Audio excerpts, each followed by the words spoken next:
שלום, היום אני רוצה להציג בפניכם משחק ללימוד הקבלה. זה המשחק היחידי בעולם שמלמד קבלה לעומק ובאופן חווייתי ומאוד משמעותי. המשחק הזה הוא משחק קלפים.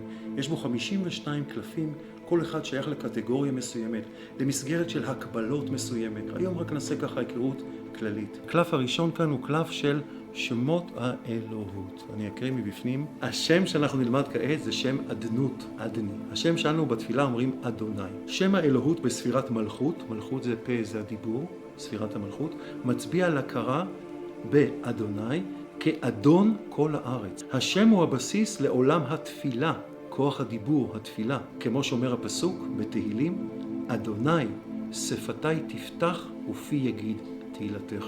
וכאן כשרואים את הציור, את המנדלה היפה הזאת, פשוט אפשר להתחבר ככה לתודעה, לתדר המקסים של שם אדנות.